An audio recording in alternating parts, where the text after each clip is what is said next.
Hey Patriots, welcome back to another episode of Patriot Network TV. We are going forward from the great event that occurred on this past Sunday, where the Democratic Congress, with the support of about 33% of the American people, 51% of the House of Representatives and 33% of the American people, helped pass through a multi-trillion-dollar new entitlement. And every conservative, every liberty-loving person should be overjoyed with this move, because it crystallizes and focuses our attention on the arrogance of the Obama administration and the liberals in Congress, and it should motivate everybody to get registered to vote. You need to do several things between now and next month. Between March and April, you need to get out there and get your friends registered. We want to get every single conservative person, every single independent person registered to vote. And we want people to vote and vote informed. We want them to vote on the basis of, do you want public policy decisions that are supported by 33% of the public and 51% of the House of Representatives? Do you want those to become massive new entitlements that take over 1/6 of the U.S. economy in a single swoop? If you look at it through the right lens, this is a great moment for conservative, liberty-loving people, because we are going to have undeniable proof that the government, led by the Obama people and the liberals in Congress, are moving in the wrong direction. Previous to this bill passing, we were left to say things that made us, we were marginalized, because, well, Mr. Obama has a socialist agenda. And people go, oh, that's all you can do is just call him a name? Well, I don't want to live in a European socialist country. If I would have wanted to live in Sweden, I could have moved there years ago. Okay, I don't want to live in a country that doesn't respect liberty. I don't want to live in a country that doesn't focus on the Constitution. Jefferson, in his writings, one of the little tracts that I've read of Jefferson, said, even if we could have empowered the government to only do good things for you and given it infinite power to do only good things, we'd never do that, because at some point good becomes subjective. And what you want is not a government that's ultimately empowered. You want a government that's restricted. The Constitution bridles, restricts, hold back the power of government. And by the way, that's what Mr. Obama as a candidate said, that the Bill of Rights and the Constitution were really a charter of negative rights, things the government couldn't do, and he's opposed to that. He wants the government to be all powerful. You couldn't pick a better way to highlight and demonstrate that than the passage of this bill, with 33% of the American public saying pass it and 67% saying junk it and start over. You couldn't pick a better example.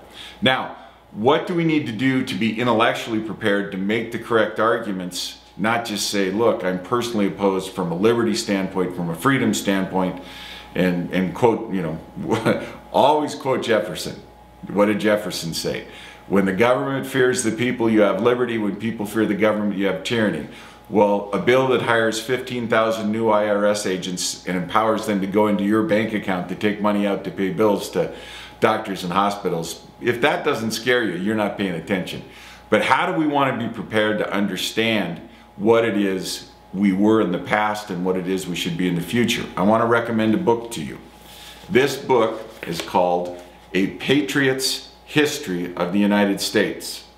And I want to read you just a brief little blurb that will tell you why you need to read this book. Now, the historians who wrote this book wrote it because they felt there was unfair influence exerted by the leftists in the academy. They didn't like the fact that history books were written about America by people who hated America. So they asked this question, and this is in the introduction. Is America's past a tale of racism, sexism, and bigotry? Is it the story of the conquest and rape of a continent?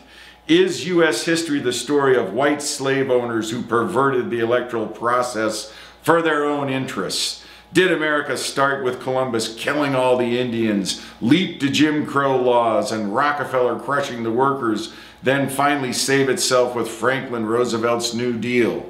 The answers are, of course, no, no, no. One might never know this, however, by looking at almost any mainstream U.S. history textbook.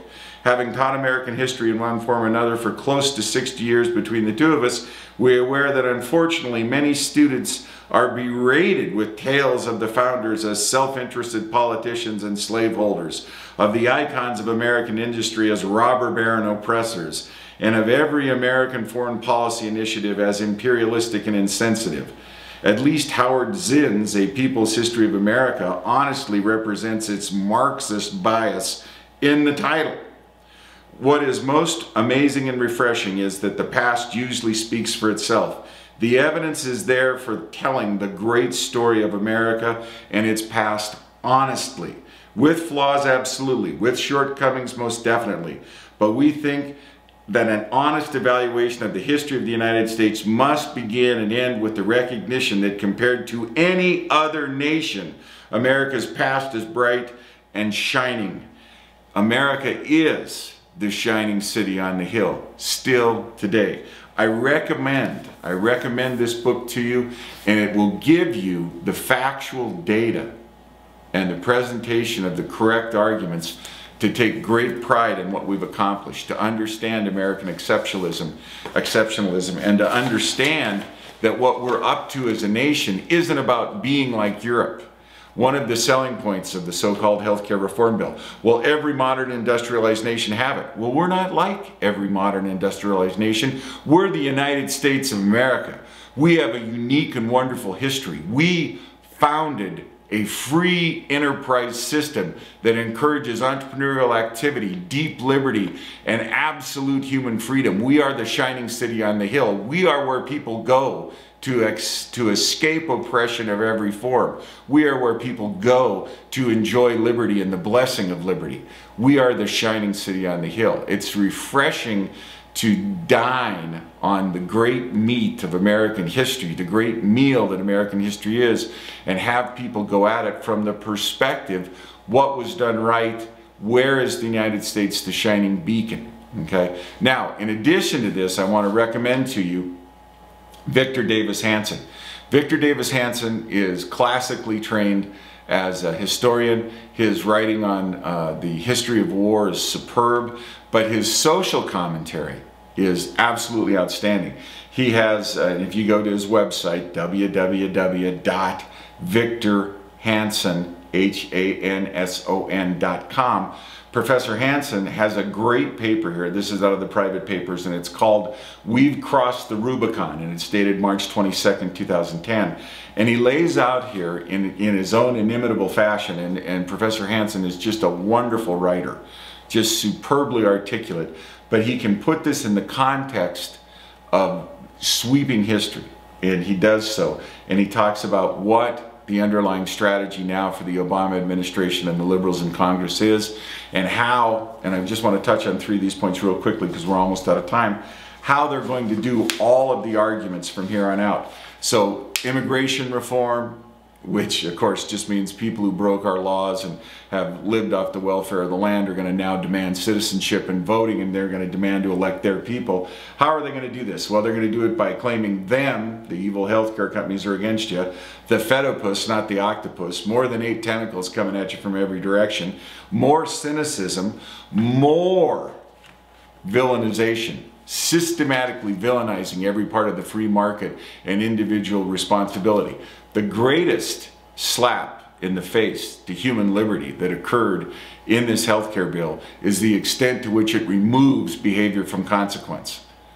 If you drink, if you smoke, if you're 200 pounds overweight, if you get diabetes because you won't manage your own morbid obesity, that's not your neighbor's fault, that's your fault. If you need to lose weight, nobody can make you lose weight but you. If you need to stop drinking, stop smoking, stop doing drugs, nobody can do that but you. The slap of the face to individual responsibility in this bill is absolutely overwhelming. So, I want you to get A Patriot's History of the United States. I want you to go to Victor David Hanson's website and read this editorial on crossing the Rubicon. And in the meantime, I want you to get outside. It's a great day. I want you to enjoy your freedoms, and I want you to get your friends registered to vote, because come November, we're going to reinstall a freedom government. That's where we're going. See you, Patriots.